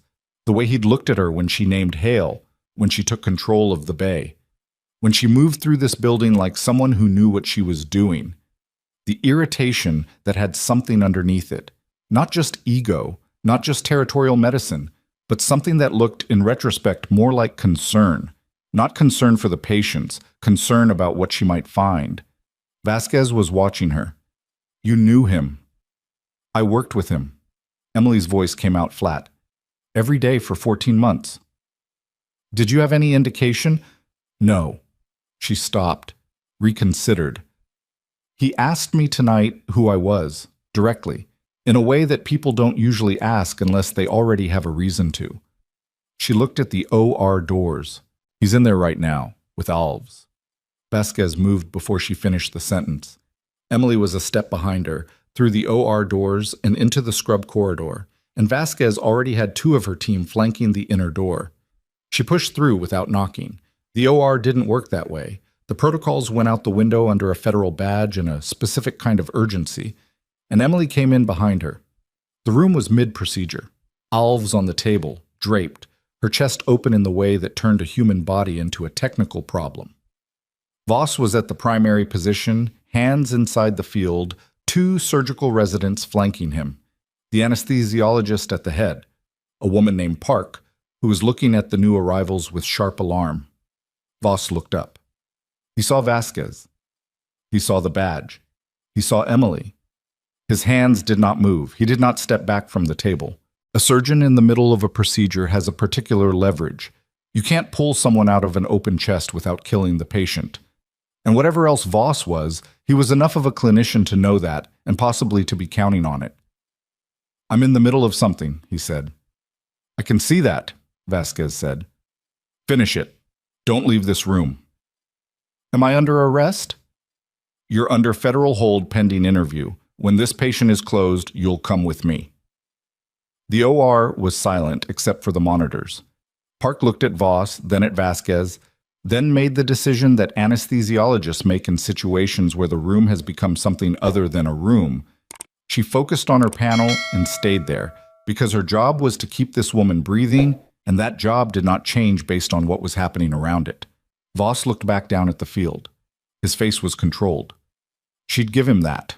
Whatever he was feeling, and she could see something in the set of his jaw that had the texture of a man whose options have just significantly narrowed. He kept it out of his hands. Then let me finish, he said. Vasquez stepped back. She positioned one of her people at the interior door and the other at the scrub corridor entry, and they waited. Emily watched Voss work for 40 seconds. His technique was exactly what it had always been. Precise, economical, the movements of someone who had done this thousands of times. She thought about 14 months of watching him walk through this building like he owned the floor under his feet, the pen clicking, the name he never used correctly, the way he'd carved out space for his own authority by systematically reducing everyone else. She thought about Warren Delgado, about the boy Marcus with his hidden bleed, about Graves in Bay 4 and the resident who had started compressions because of how she'd said it, not because of who she was. She thought about all the things she'd held back for 14 months so that men like Voss could keep believing the ceiling they put on her was real. She left the OR. There was work to do. Dumped. The debrief happened in the surgical waiting room. Beige chairs, a dead plant in the corner, a vending machine humming to itself, because it was the largest secure space on the 4th floor that wasn't currently occupied by a trauma patient or a federal hold. Vasquez sat across from Emily with a tablet and a recorder and the manner of someone who had a lot of ground to cover and limited patience for anything that wasn't ground. Start from when you got the call, Vasquez said. Emily started from when she got the call. She was concise. 14 years of operational reporting had built that into her the way breathing was built in, structured and economical with the parts that mattered. Vasquez listened without interrupting, which was also a skill. When Emily finished, Vasquez was quiet for a moment. The 2 operatives you detained in the stairwell, the one in the approach corridor, how did you... She stopped herself. Never mind. I've read the file. You have my file. I have access to your file. There's a difference. Vasquez set the tablet down. Tran, you've been here 14 months. Harwick Memorial, Caldwell Bay, a name you don't use and an address registered to a shell account. The people who arranged your extraction from active service went to considerable effort. I know. Voss's communications with the network go back 8 months. He didn't know who you were when you arrived, but something tipped him recently. The last contact logged between his extension and the network's relay number was 46 hours ago. Emily went still. 2 days ago. 46 hours. You said he was in the building twice tonight with no clear clinical reason. He was already moving when I came back in after I got the call. She worked it out in her head. He knew the convoy was coming before I did, which means he wasn't tipped by me. He was tipped by the network. They told him what was coming. They told him to be here. And to watch what you did when it arrived. Vasquez held her gaze. He wasn't just providing them a map of this facility. He was providing them a map of you. The vending machine hummed. Down the hall, someone's radio crackled and went quiet. He never thought I was a threat, Emily said. He thought I was incompetent. He dismissed me because he needed to, because if he'd taken me seriously, he'd have had to explain to the network why a floor nurse was operating at the level I was operating at. She looked at the dead plant in the corner. His contempt was protection, for him. Until tonight, Vasquez picked the tablet back up. The network. The group that organized the Dresdner ambush. This is the 3rd operation we've linked to them in 18 months. They embed assets in civilian infrastructure, medical, transport, communications, places that are hard to sweep and easy to use. She scrolled. Voss was recruited approximately 2 years ago, based on the financial pattern. He had a debt situation, offshore, structured to be invisible unless you know what to look for. They cleared it. He provided access. What kind of access? Personnel data for this hospital, security schematics, shift schedules, and when relevant, patient information, specifically information about high-value patients that might pass through a level 1 trauma center in this corridor. Emily thought about that. About the patients who'd come through Harwick over 14 months. About Warren Delgado and how she'd almost wondered afterward if his arrival had been coincidence. Was Delgado? She started. We don't know yet. We're looking. Vasquez set the tablet down again. What I know right now is that Director Alves is in surgery because of you. The 4 operatives who came through this building are in custody, and Dr. Nolan Voss is standing in an OR waiting to be arrested. She said it plainly, without ceremony. But Emily heard the thing underneath it, the acknowledgement, precise and unornamented, of what had happened tonight and who had made it happen. It didn't feel like vindication yet. It felt like a lot of things that would need time to settle. I need to check on my patients, Emily said. Whooped. The 3rd floor was quieter than she'd left it. Terry Bosch was at the nurses' station, running the night with the same methodical calm he always ran it with, though the look he gave her when she came off the elevator was different from his usual look. It had more in it, more questions than he was going to ask right now. Your guy in room 9 was asking for you, he said. I told him you were tied up. I'll check on him. Emily. He said her name carefully. Donna called. She heard something on the scanner. She wanted to know if you were okay. Something unexpected happened in her chest. Nothing dramatic. A small compression, the kind that comes from learning that someone thought to check. Tell her I'm okay, she said. I'll call her tomorrow. She checked the patients. 3 stable, 2 improving, 1 she adjusted medication on after reading the overnight notes. She changed a dressing. She answered a call light for a man in room 12 who just wanted the blanket readjusted and then wanted to talk about his son's baseball game for 4 minutes. And she let him because it was 3 in the morning and he was scared and the baseball game was real and the conversation cost her 4 minutes and gave him something. She was human like that occasionally. She let herself be. Thus, at 3:20 a.m., the OR light went off. She was at the nurses' station when it happened, the small indicator above the elevator panel that she'd been watching with one part of her attention for the past hour. She took the elevator up. The surgical recovery suite was bright and controlled. Alves was off the table and onto the post-op bed, vitals stabilized, color returning in the slow way that bodies reclaim themselves after being that close to the edge. Ortega was beside her, which was not standard post-op protocol, but which nobody in this particular situation had tried to correct. He'd gotten the protein bar, and apparently a cup of coffee from somewhere, and he looked like a man who had been pulled back from something by the thread of his own willpower and was very gradually remembering how to breathe normally. The surgeon who had closed, one of the residents, a woman named Yo, who had been in the room when Voss was pulled out and had finished the procedure with the steadiness of someone who had not let the context shake her hands, was documenting at the side station. Emily looked at her. She's clean? Both fragments removed. There was more lateral damage than the imaging suggested, but we got it. Yo looked up briefly. She was close. I know. The medic who managed her in the vehicle, whatever he did, he bought her enough time. Any later, and it wouldn't have mattered how good the surgical team was. Emily looked at Ortega. He was staring at the floor. He heard. She could see the particular stillness of a person absorbing something they needed to hear. You did good, she said to him. Again. He looked up. You already said that. I know, I'm saying it again. He nodded, looked back at Alves.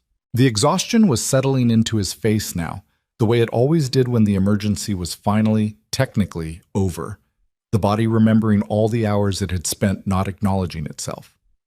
Alves's eyes opened. She was groggy, anesthesia doing its slow exit, but she found Emily's face with the same deliberate effort she'd demonstrated all night. Her right hand moved. Emily stepped closer. Did you... Alves's voice was rough, depleted. Did the line... Vasquez has the line, Emily said. The 0400 check-in has been handled. Your operation is secure.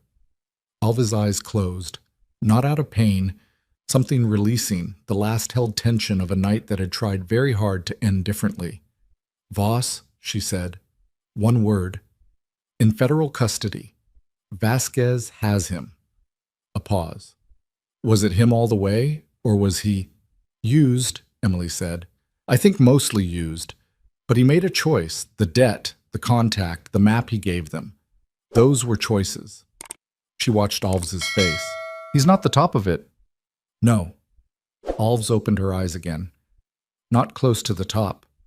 She looked at Emily with the focused clarity of someone surfacing through medication towards something important. "The network has 3 more embedded assets in this region. I have names. 2 of them are in civilian infrastructure. One is closer to you than you'd want." "How close?" "That's what we need to talk about when I'm less—" She gestured vaguely at her own condition. "Rest," Emily said. "The names will keep for 2 hours." They've kept longer than they should have already. But Alves's eyes were drifting, the body winning over the will, finally, after a night that had run on nothing but the latter. "Don't disappear again," she said, almost inaudible. "We need people who—" She was asleep before she finished. Emily stood beside the bed for a moment. The recovery suite was quiet around her. Monitors, ventilation, the small, careful sounds of a medical environment doing its most important work, which was just keeping people alive long enough for things to get better. She went back downstairs. Voss was in the surgical waiting room, the same beige chairs, the same dead plant, when Vasquez brought him out. He had changed out of his surgical gear into the spare clothes he kept in his office, which gave him a strange, diminished quality, the transition from professional armor into a person in a gray sweater and dark pants at 4 a.m. He was not handcuffed, not yet. There was a federal agent on either side of him and Vasquez in front, and the quality of his freedom was such that the absence of physical restraints was almost more pointed than their presence would have been. He saw Emily. She was standing at the nurse's station desk down the hall, charting. She could have been anywhere else in the building. She was charting because there were 3 patients whose overnight documentation needed attention, and the work existed regardless of the night surrounding it. He stopped. The agents flanking him paused. "Tran," he said. She looked up. He opened his mouth, closed it. Whatever he had been going to say, the sentence structure of it seemed to have failed him. He'd spent a professional lifetime arriving in rooms with exactly the right thing to say. The decisive diagnosis, the surgical direction, the management of every situation from behind the insulation of authority and position. He had no architecture for this moment. She waited. She was not going to help him find the words. That wasn't cruelty. It was just that some things needed to be located entirely on their own. I didn't know who—" He stopped again. "I made a decision 2 years ago that I can't—" Another stop. His jaw worked. "The debt. It was 46 hours ago," she said. "You knew what was coming. You knew, and you didn't warn anyone in this building." He flinched. Visible, undeniable. "People almost died tonight," she said. 2 of Reeves's team took injuries on the ground floor. Your patients? The ones you operated on this week, whose files were in the system you gave them access to. Their information is in a network database that federal investigators are currently pulling apart. She looked at him steadily. "The thing you were most afraid of, when you were trying to figure out who I was that I'd find something that should have been found. You were right to be afraid of that." He didn't say anything. "Go," she said. Vasquez moved him forward. He walked past Emily's station with the agents beside him, and he did not look at her again, and she watched him go with the flatness of someone who has spent a year being diminished by a man and has arrived at the moment of his accounting and found it is not as satisfying as anger would like it to be, because he was also just a person who had made a catastrophically wrong choice, and wrong choices at that scale mostly just made her tired. She went back to charting. Dawn was still 2 hours away when Hale found her. She was in the break room, the same counter, but this time she was sitting down, which meant a chair had been available, or she'd taken one without asking because she was past the point of performing ordinary discomfort. He came in, filled a cup from the coffee machine that had been running continuously since midnight, and sat across from her. "Vasquez briefed me," he said. "I know." She told me about your background. He held the cup in both hands. The service record, the extraction, what you were doing here. I know that too. She used the phrase decorated beyond what's typically disclosed. She said that 3 times. I think she was trying to tell me something. She was. He was quiet for a moment. The coffee machine finished its cycle and clicked into silence. You've been on my 3rd floor for 14 months, he said. You've managed patients at a level that I have been, incorrectly, it seems, attributing to good instincts and training. He paused. I owe you an honest statement. I should have looked harder, not because I suspected anything, I didn't, but because someone who performs the way you perform deserved to be seen more clearly than I saw you. Emily looked at her coffee. You protected me from Voss. Not enough. I gave him space I shouldn't have given him because his surgical outcomes were excellent and his patient satisfaction scores were strong, and those things created a credit account that I let him spend on behavior that... He stopped, compressed it. That was a management failure, among other failures tonight. You had no reason to know what Voss was. No, but I had plenty of reason to know what you were. He met her eyes, and I let someone define that for me instead of determining it myself. She didn't answer right away. The honesty in it deserved a moment. What happens now, she said. Federally? Vasquez has this building for as long as she needs it. Voss is going to be processed. She said the financial evidence alone is significant. The network connection puts it in a different category. He set down the cup. Clinically, I have a hospital that needs a chief of surgical services. Immediately, as of tonight. That's not my problem. No, but your contract situation is. He looked at her carefully. Whatever your status was here, the cover identity, the documentation, I imagine that becomes complicated now. She'd been thinking about that. The name, the records, the carefully constructed 14 months. Vasquez had implied that the protection architecture could be restructured, but restructuring took time, and time required decisions she hadn't made yet. I don't know what I'm doing next, she said. It was the most honest thing she'd said out loud in months, and it came out easier than she expected, maybe because the night had stripped off enough of the careful management that honesty was simply what was left. You don't have to decide at 4 a.m., he said. No. But Emily. He said her name with the deliberate quality she'd noticed before. Careful. Weighted. Whatever you decide, you should know that what happened in this building tonight, the people who are alive because of you. That is a clear and documented fact. Whatever you were hiding, whatever you were afraid of, that fact doesn't change. She looked at him. He was not giving her a speech. He was not reaching for something cinematic. He was tired, like everyone in this building was tired, and he was saying a true thing because it was true and it needed saying. That was all. Thank you, she said. He nodded. He finished the coffee. He left. She sat alone in the break room for 3 more minutes, which was all she allowed herself, and then she got up and went back to work. At 5:15 a.m., Reeves found her on the 3rd floor. He was still in his operational gear, which at this hour had the rumpled, lived-in quality of a man who had been in it for a long time. He had a cut on his left forearm, bandaged with what she recognized as the field dressings from her own supply cart. She made a note to have someone look at that properly. The 4th operative, he said. The one in the basement. What about him? He talked. Reeves leaned against the wall. Not casual. Exhausted. There was a difference. The network. The Dressner ambush. How they knew Director Alves's route. He paused. He gave us a name. Someone inside the intelligence division. Someone who accessed her travel schedule and routing 6 days ago. She processed that. Inside the division. Not Voss. Voss was downstream. This is a source they've had in place for 3 years. Reeves looked at her. The name is Harriman. Does that? No. She went through her memory the way she'd been trained to. Fast, organized, categorical. Not from my time. From Alves's current operation. He straightened.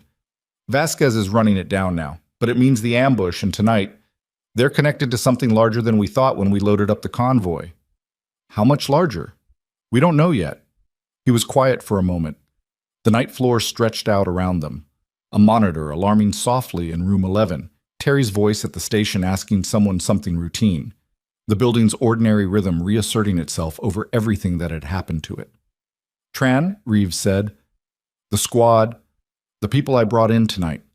They were told we were picking up a wounded federal officer and delivering her to a hospital. They were not told to expect what we found here." He held her gaze. "I've been doing this for 11 years and I've never seen a civilian, not active, not reserve, nobody, not currently in a combat role, do what you did tonight in that stairwell in that corridor." She waited. "I'm not asking you anything," he said. "I'm not recruiting. I know that's not—" He paused. "I just wanted to say it. To your face. So you'd know someone said it." She nodded. "Appreciated." He left. She stood in the hallway for a moment. Down the corridor, the elevator opened and Vasquez stepped out with two of her team. She moved with the energy of someone who had found something. Not satisfied energy, operational energy, the kind that had a direction. She stopped when she reached Emily. She looked at her, quick, assessing, with the kind of shorthand that came from people who had trained in the same rooms and spoken the same language. "Harriman," Vasquez said. "He's already been alerted. Someone in this building, or someone monitoring this building's communications, sent a signal in the past 2 hours. He knows the operation is compromised." Emily felt the floor shift slightly under the night. "He's running. He's trying." Vasquez pulled out her phone. "We have a tracking lead, but it's going to close fast. I need to move." She stopped. She looked at Emily with something that wasn't quite a question and wasn't quite a decision and sat somewhere between them. Emily read it immediately. "No," she said. "Whatever you're thinking. You know things about this network's methodology that aren't in any file I have access to. You spent 2 years embedded in Vasquez. 40 minutes. I need 40 minutes and a read on 3 pieces of intel that could save us 6 hours.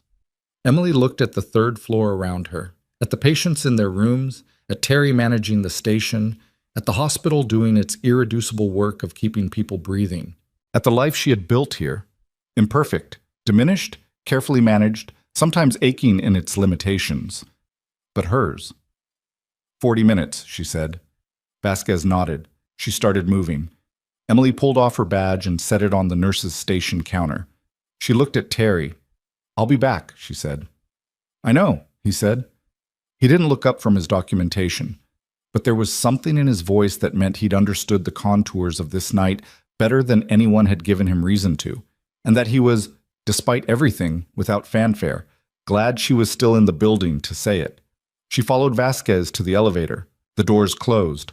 On the 4th floor, in the surgical recovery suite, Claudia Alves slept with the particular depth of someone who had been kept alive by a combination of skill, stubbornness, and the presence of a person the world had been told was no longer in service. On a chair beside this bed, Ortega was also asleep.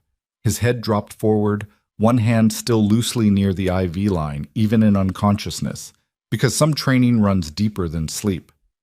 In the security hub on the ground floor, Rourke was compiling a report that would eventually run to 47 pages and describe in careful bureaucratic language a night that bureaucratic language was not quite built for.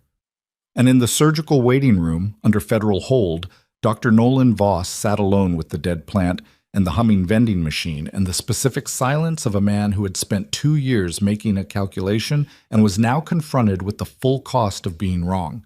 Not wrong about the debt, not wrong about the network, but wrong about the fundamental thing, the one that had made every other mistake possible. The woman he had spent 14 months refusing to see. He sat in a beige chair and he waited. Outside, the fog was finally beginning to thin at its edges. The first suggestion of a different kind of light was finding the water, not dawn yet, but the thing that comes before it, the hour when the darkness starts negotiating with what's coming. Inside the elevator, the doors opened on the ground floor. Emily walked out, and Vasquez was 2 steps ahead of her, and on Vasquez's tablet, the tracking signal for a man named Harriman was moving northwest at the speed of someone who believed he had enough of a head start. He didn't know that head starts only matter if the person behind you can be outrun. Emily walked out of the hospital into the almost dark and looked at the signal on the tablet and said, "He's heading for the water. There's a private dock at the north end of Caldwell Bay. It's not on any public record, but it's where this network's regional assets have staged 2 previous extractions. Vasquez looked at her. That's not in any file. No, Emily said. It's not. Vasquez was already relaying the coordinates. Emily stood in the fog-thinned dark outside Harwick Memorial and breathed the salt air of Caldwell Bay and felt, for the first time in 2 years, maybe longer, like someone who was exactly where they were supposed to be, doing exactly what they were built to do. Not comfortable, not safe, not the quiet, invisible life she'd constructed and protected and hidden inside, but true, real, hers in a way that the hiding had never been. Her phone buzzed. Different number. Short message. No sender ID. Harriman isn't running alone. Check who authorized his travel clearance 6 days ago. She stared at it. She looked at Vasquez. Someone just sent me something, she said, from inside. Vasquez took the phone. Read it. Her face did the careful, complicated thing it had been doing since she'd arrived in this building. 6 days ago, Vasquez said slowly. That's when the routing for Alves's convoy was accessed. She looked at Emily. If Harriman's clearance was authorized by someone above him, then the leak isn't Harriman, Emily said. Harriman is another layer. Someone used him the way they used Voss. The tracking signal on the tablet blinked. Still moving. Northwest. How high does this go, Emily said. Vasquez looked at the tablet, at the signal, at the hospital behind them, at Emily. Higher, she said, than anyone in that building tonight was prepared for. The tracking signal moved northwest at a steady pace that meant a vehicle, not a person on foot, and that meant whoever was driving it felt secure enough to not be running yet. That was a mistake. People who felt secure made the specific mistakes of people who had never been truly cornered, who had always had a door to step through when a room got too small. Emily and Vasquez took one of the federal SUVs. Vasquez drove. 2 of her team followed in a second vehicle. The streets of Caldwell Bay at 5 in the morning were empty in the particular way of coastal cities before dawn. All the weight of the water somewhere close, the fog sitting lower near the waterfront, the streetlights doing their best against it. The clearance authorization, Emily said. Who has the access level to sign off on convoy routing for a director-level official? Deputy level and above, and 1 administrative tier that processes logistics. Officially supports staff. Practically, they see everything. Vasquez kept her eyes on the road. I've already flagged it to my superior. There are 4 names in the authorization window for the 6-day period. We'll have movement records on all 4 within the hour. Harriman will know we're coming before we reach the dock. Probably. Which means whoever warned him is still active, still inside the communication network. Yes. Emily looked out the window at the moving dark. Then arresting Harriman isn't the end of it. It's the next layer. It's always the next layer. Vasquez said it without bitterness, just the flatness of someone who'd been doing this long enough to have made peace with that particular truth. That's the work? Emily didn't answer. She was watching the waterfront come up through the fog. The private dock the network had used twice before, which wasn't in any file Vasquez had because it had been operational intelligence, the kind that lived in people rather than documents, and which Emily carried the way she carried a lot of things, quietly, waiting for the moment it was needed. The dock was a gray rectangle of weathered wood extending over black water, a single vessel, private, mid-sized, running lights off, and on the dock, 2 figures moving with the specific urgency of people loading the last things before they leave. Vasquez radioed her second vehicle. Standard interception, clean and fast. What happened next took 4 minutes. It was not clean exactly. One of the figures went for the water and made it 12 feet before Reeves's people, who had come from the north approach, were waiting at the ladder. But it was fast, and when it was over, both figures were detained on the dock with the gray water beneath them and the first real light beginning somewhere east.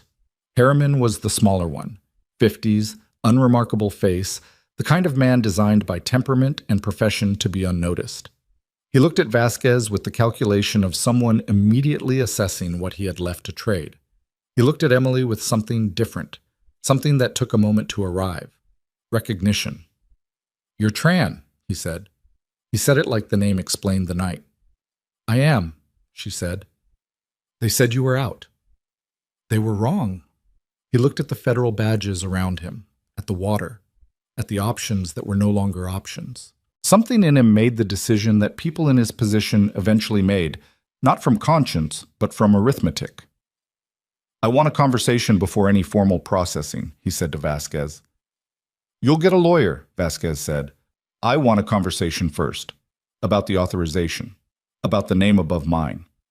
He held her gaze. "Because if you go up the chain without knowing what's actually there, you'll reach the wrong conclusion and you'll lose the case at the level that matters." Vasquez looked at Emily. 1 second of communication that required no words. 40 minutes, Vasquez said.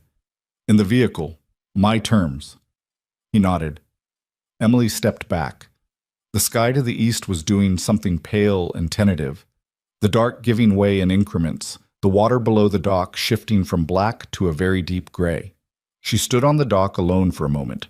The case was moving past her now, into the machinery of federal processing where it would grind for months and produce outcomes she'd be informed of but not central to. That was fine. She understood where the work ended and where the institution took over, and she'd long ago made peace with the part of her that wanted to follow every thread to its end personally. She was tired. Not operationally tired, but something older than that. The kind of tired that came from carrying something heavy for a very long time and only now being allowed to set it down.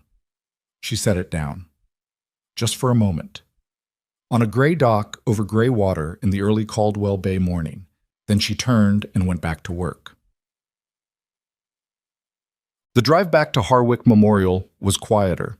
Vasquez was on the phone for most of it, her voice low and rapid, relaying Harriman's preliminary information up a chain that Emily wasn't tracking.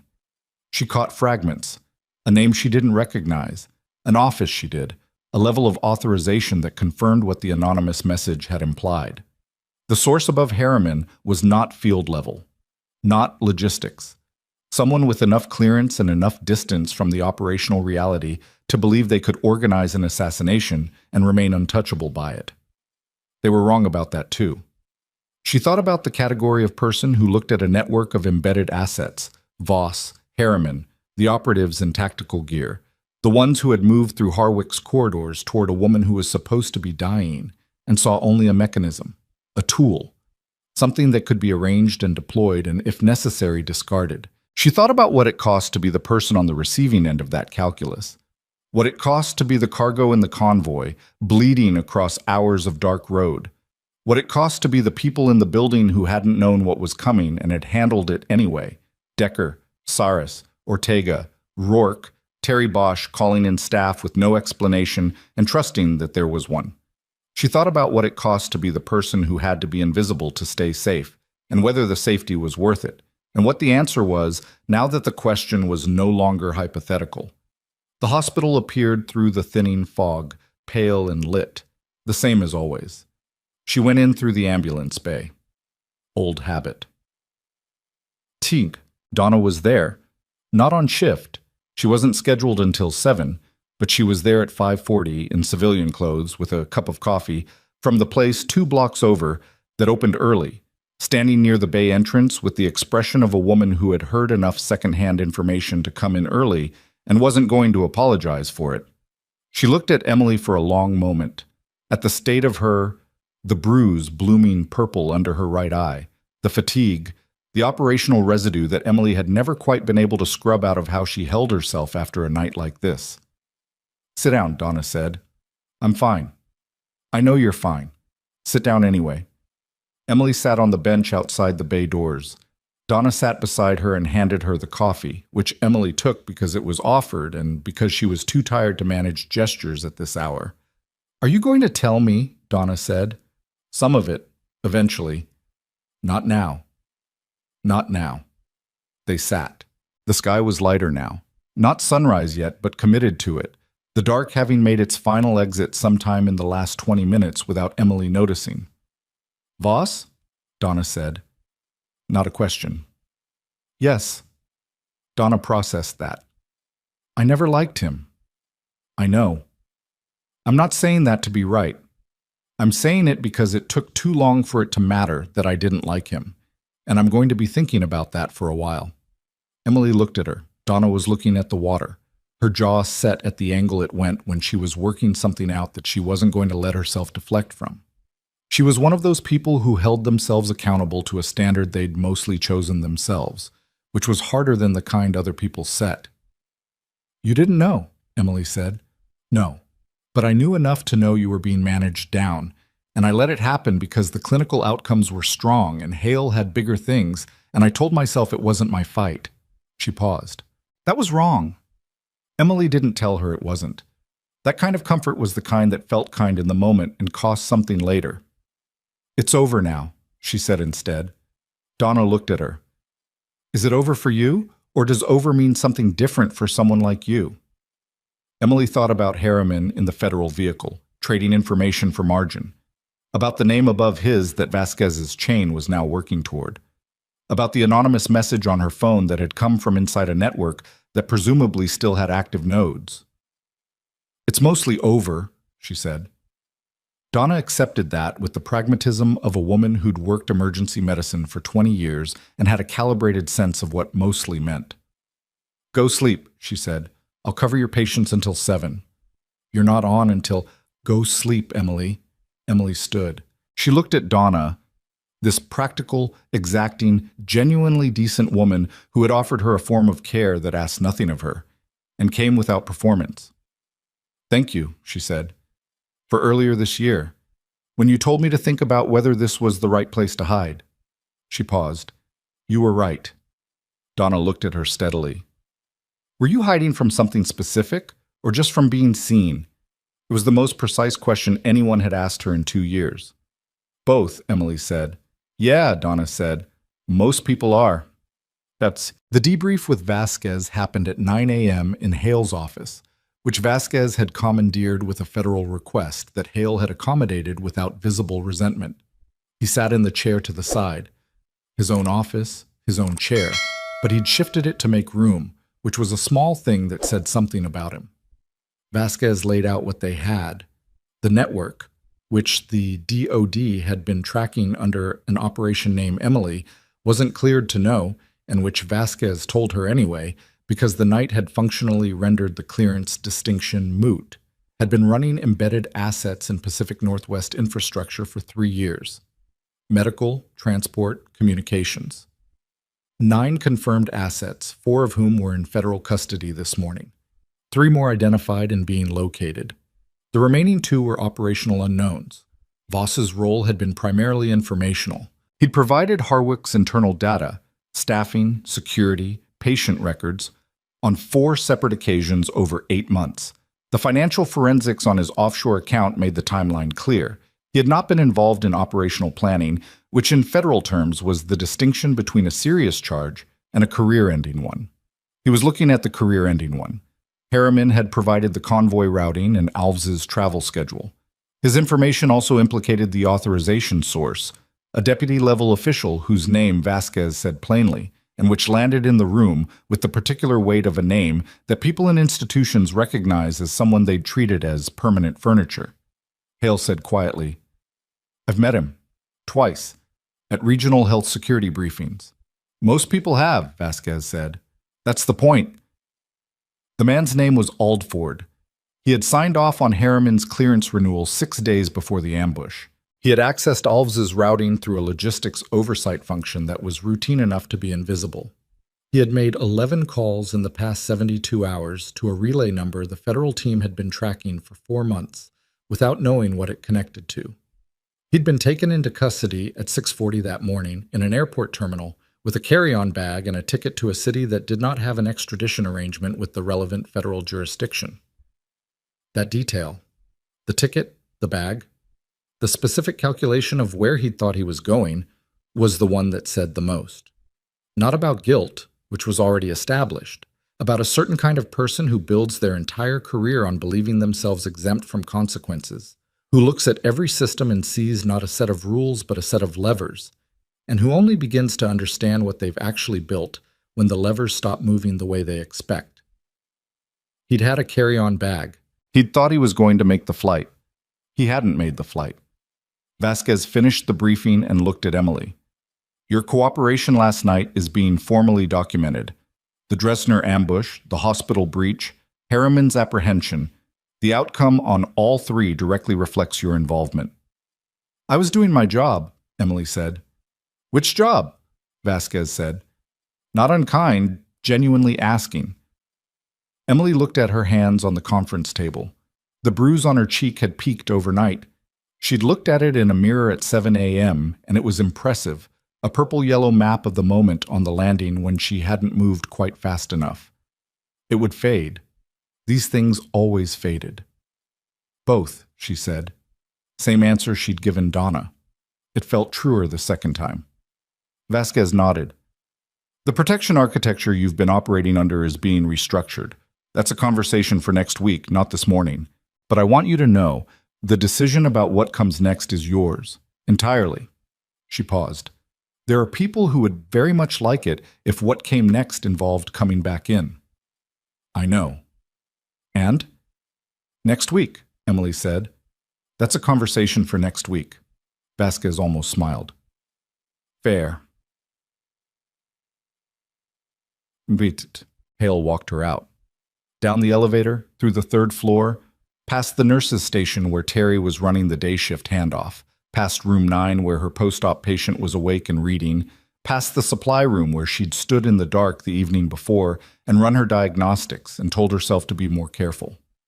At the stairwell door, he stopped. I need to say something to you, he said. Officially, as CMO of this hospital. She waited. What happened last night? The clinical decisions you made, the patient outcomes you drove, the interventions in those bays? I've been in medicine for 30 years. What you did in this building, with the resources you had and the conditions you were operating under, is exceptional. That's not a word I use. He met her gaze. I should have seen it earlier. I should have protected you from an environment that was actively working to diminish you. I didn't. That is a failure of leadership on my part, and I'm not going to dress it up. She started to say something. Let me finish. He wasn't sharp about it, just clear. I'd like you to stay, not in the same role. I won't insult you with the same role. I'm proposing a clinical lead position on the trauma team, which is what your skills and background warrant. The title, the compensation, the authority to function at the level you actually function at. He paused. Whatever your name situation looks like after Vasquez's team is done restructuring it, I'll work with whatever you give me. This hospital needs you, not the version you were pretending to be. You. She looked at the stairwell door. She thought about 14 months of taking the stairs because the elevator made her feel trapped. About the fraying tote bag and the lukewarm coffee and the badge she'd clipped at an angle she never bothered to straighten. About the 30 seconds in a supply room with the lights off because it was the only place with no cameras. I'll think about it, she said. That's all I'm asking. She pushed through the stairwell door. She took the stairs. The full staff acknowledgement happened 2 days later, not by design, but by the nature of how hospitals work. Word had spread, the way it always spread in medical environments, through the compression chamber of a building full of people who communicated continuously and had no actual mechanism for compartmentalizing something this large. Everyone knew. Not the classified parts. Those stayed classified because Vasquez's team had been clear about what could and couldn't be released to a civilian institution.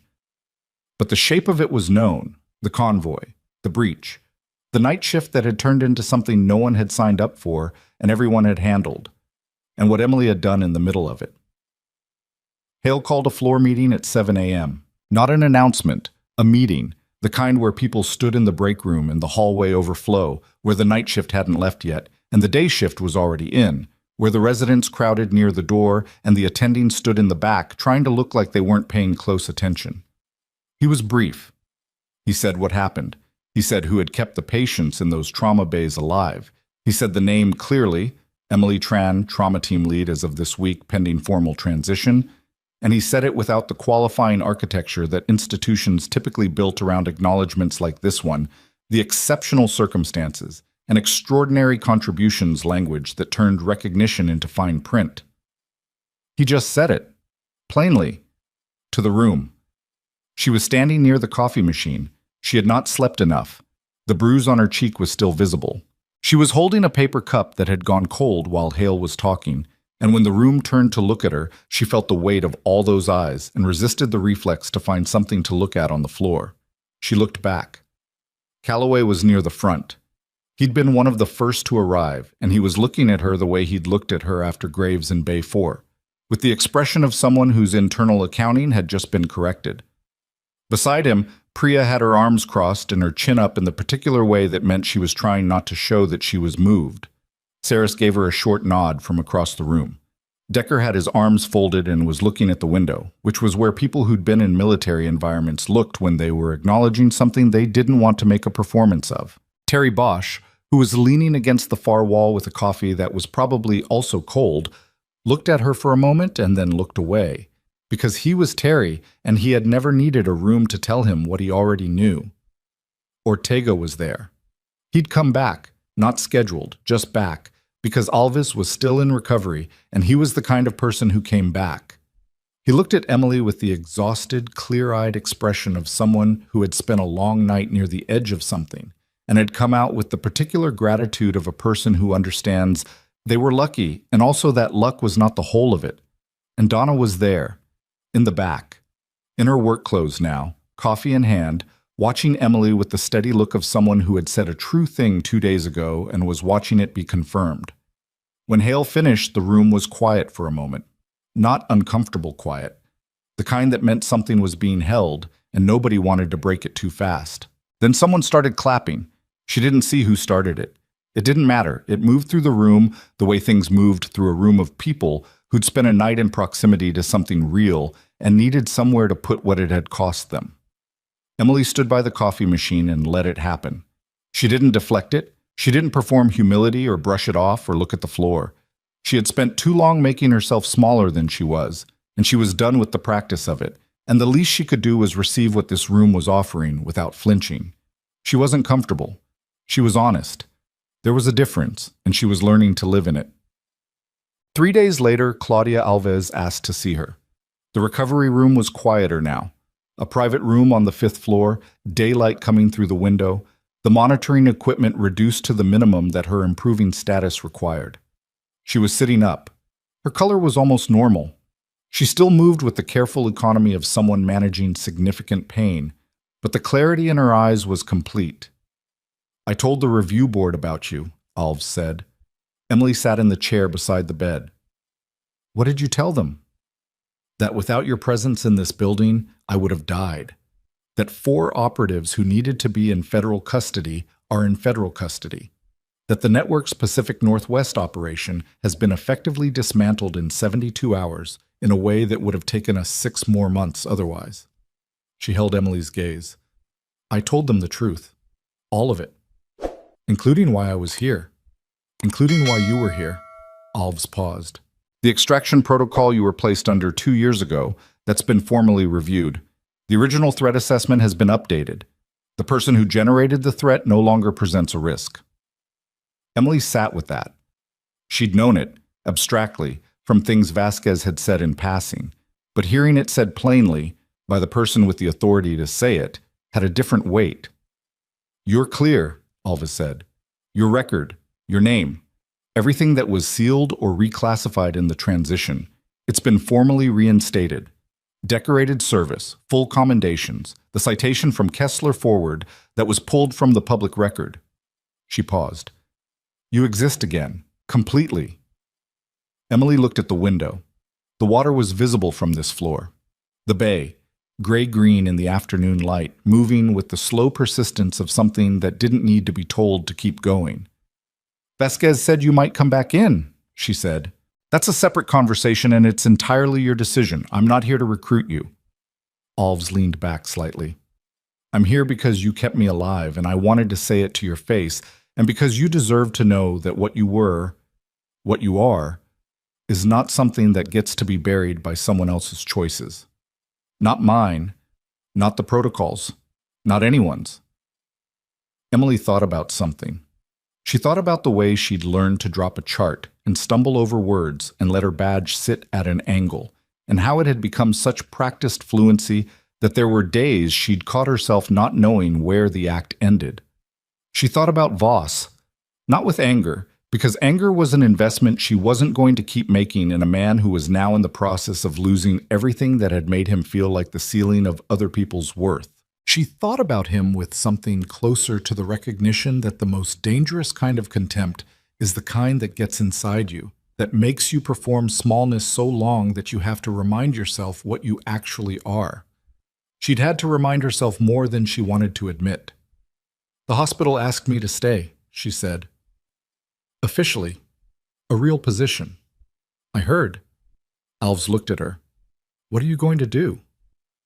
Emily thought about Hale's office, about Donna on the bench outside the ambulance bay at 5:40 in the morning, about Calloway starting compressions because of how she'd said it, about the boy Marcus and his hidden bleed, and Warren Delgado in the parking lot, and all the ordinary emergencies of ordinary people that didn't make federal case files but were, in their own way, the same work, the same underlying thing, the refusal to let someone die when you had the skill to stop it. "I'm going to stay," she said. "For now." Alves nodded. "Good. The position isn't what I was trained for." "No, but you chose it." Alves paused. "There's something in that, in choosing the work that nobody sees. Most people who can do what you can do don't want the room that doesn't know what it's watching." She looked at Emily with the specific, particular look of someone who had spent a career in the shadow of things that couldn't be acknowledged. "You did. You stayed in it. That's not weakness. That's a kind of courage that doesn't have a citation." Emily didn't answer right away. Outside, the bay moved, the light shifted. She thought about all the people who had looked at her and decided what she was. The ones who'd done it from authority, from institution, from the easy comfort of a hierarchy that told them who mattered. She thought about what it had cost her to let them be wrong, and what it had cost her to stay small, and the specific night when it had all come apart, not because she'd sought it, but because the work required it, because someone needed to stay alive, and she was the person who knew how. That was all it had ever been. She was the person who knew how. She'd known how in a field hospital and in a trauma bay, and on a stairwell landing and on a dock over gray water at 5 in the morning. The context changed. The knowing didn't. They had tried to bury it. Protocol and circumstance and a man with a clicking pen who needed her to be less so he could be more. They had tried to convince her, through accumulated pressure and deliberate diminishment, that what she carried was something to hide. They were wrong. That was the thing about real strength, the quiet kind, the kind that doesn't announce itself or seek a room full of acknowledgement. It doesn't disappear when someone decides not to see it. It doesn't diminish because someone needs it to. It waits. It does the work. It holds the IV line and calls the code and moves through the stairwell and finds the fragment and pushes the cart down the corridor and stands on the dock at 5 in the morning reading the coordinates off a screen. It just keeps going. And eventually, not always, not on schedule, not in the way that tidy stories promise, eventually the room catches up to the truth of it. She stood. She picked up her badge from the chair arm where she'd set it, and she clipped it straight. She looked at Alves. "Get some rest," she said. Alves almost smiled. "Yes, ma'am." Emily walked out of the room, down the hallway, to the elevator. She stood inside it and let the doors close and did not feel trapped. She pressed 3. The elevator descended, and when the doors opened on the 3rd floor, she walked out into the ordinary fluorescent noise of a hospital doing its irreducible work. The monitors, the charts, the call lights, the residents arguing over a scan, Terry managing the station, a patient's family in the hallway looking lost and frightened in the way that families looked in hospitals when they needed someone to tell them the truth clearly and without flinching. Emily went to them. She told them the truth clearly. She answered their questions. She walked them to the right place. She did not drop anything. She did not stumble. She did not look at the floor. She had been the person that rooms looked through for 14 months, and she was done with the practice of making herself easy to overlook. And the work was the same work it had always been. And she was exactly where she was, and she was not hiding. That, in the end, was the whole of it. Not a dramatic exit or a triumphant return to a classified life or a formal ceremony with flags and citations, though the citations now existed again in the record where they belonged. Not a moment of perfect closure where every loss was repaid and every wound was even. Just a woman who knew what she was, walking into a room that needed her, doing the work without apology. The ceiling that other people set was not the ceiling. It never had been.